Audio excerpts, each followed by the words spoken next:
So I'm Eddy. I'm 28. I'm from Dorset. Before I came out to Ukraine, I was a career sailor. So I worked in the maritime industry on super yachts for the best part of 10 years. Various jobs, but super yachts for most of my career. And then in October 2022, I decided to, through the support of various people, buy a pickup truck and drive to a war zone. Over the course of the 2.5 years here, I've done everything from delivering water to frontline towns, working on repairing roofs in deoccupied areas. I've worked further back from the front as well, helping with training courses. I'm basically just I was a man with a vehicle.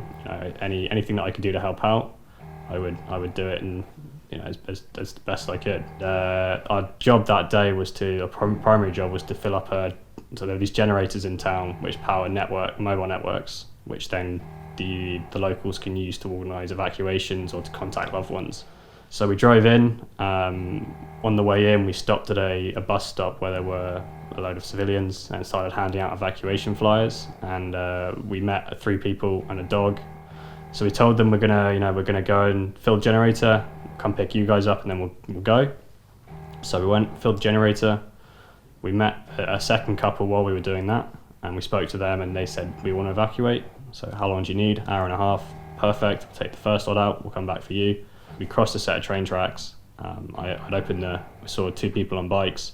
I opened the door to hand them evacuation leaflets, and at that point I heard a drone, and I noticed I told my team lead it was a drone. I also noticed it was closer than usual. Maybe 30 seconds after we carried on, just a massive explosion. I see the explosion in front of my face, and I feel the van slowing down. And my first thought is, we need to keep moving, because our team had been hit 2 weeks or a month and a bit earlier by 2 FPVs.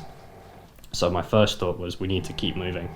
And I'm hitting the gas, and the car's going nowhere. So I realise it's been knocked out of gear. So I'm trying to put it in gear, but it's not going in gear. And I'm turning the steering wheel, and I can see my arm on the steering wheel, and I can feel my shoulder turning, but the wheel isn't turning. So at that point I was like, okay, my arm is bad. Don't look at the arm. I looked at the leg, and the leg was just shredded. At that point I was like, okay, this is bad. So I got a tourniquet out and opened the tourniquet up, and one-handed trying to get a tourniquet. I was screaming at this point, and I was just, what do I do? And by that time, my team lead had got around my side of the vehicle. He'd opened the door, and in 2 minutes, he got 2 tourniquets on me. The leg, there's plenty of meat above the wound to get the leg on, but the shoulder was very, very high amputation, or very high wound, so very difficult to get a tourniquet on. And he managed to control 2 major bleeds in 2 minutes, which is without a doubt saved my life in those first 2 minutes. We're driving a white vehicle with evacuation and volunteer written on it in clear orange writing. I am 100% sure this is a war crime. There is no way around describing this as a war crime. It's not his decision. The guy that's flying the drone, it's not his decision which vehicle he hits. He gets told by his commanders, or he's not being told to hit humanitarian vehicles, or he's not making the decision to hit humanitarian vehicles. Someone's telling him to do that. Yeah. And that means that someone else is making a decision, telling that person to hit. It's systematic. And we weren't some special case. As I said, our team has been hit, exactly the same van, by 2 drones in a single incident. Got hit once, 2 minutes later hit a second time. So that again shows targeting. This has been my home since I arrived. I lived a very transient life before I got here, so this has been my home since I arrived. It's the longest I've been in one place. And so, all of us guys working in the East, you will talk about what you want to do after the war. You want to have a little house in a village with a wife and some kids and just live a quiet life. But no one's actually planning for that. No one's actually saving money. No one's actually thinking that's ever going to be achieved. And I'd very much resigned myself to the fact that I probably wasn't going to survive this war. And I was fine with that. I woke up each day, go to work, survive, to go to bed and do the same thing. And I was living I called it the crack home, because it was this falling down house, but it was my falling down house. Been living there best part of 2 years with really good people. I had a little dog, so I had a little life in the East, but I never had a future. Like, it's just done a whole 180 on basically my whole family's dynamic and how they feel about the war. And then it's also brought us all closer together. You know, I was transient life for 10 years. I went back maybe once or twice a year. So I didn't see my family that much. But after this, we've all come together, everyone's rallied together, and it's turned us into a much, much tighter family. And it's been, you know, again, I'd be silly to regret it, because all this positive stuff has come out of it. I'm not involved enough in Ukrainian politics to be able to make a decision on Zelensky politically, but that man is one hell of a wartime leader.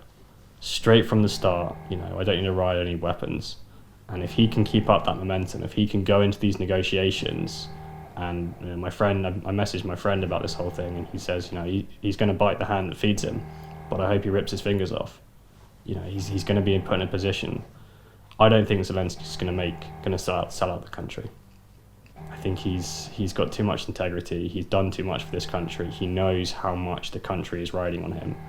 After 3 years of war, 3 years of what we've all gone through, like, he knows there's so much weight on his shoulders, and if he gets a bad deal, like, that's Ukraine done, because it means that we won't be able to defend ourselves going forwards, and it means that, you know, Putin's going to do this again, or Russia will do this again. You know, it's happened before in Chechnya, it happened in Georgia, it happened in Ukraine. This is the second time we've been invaded.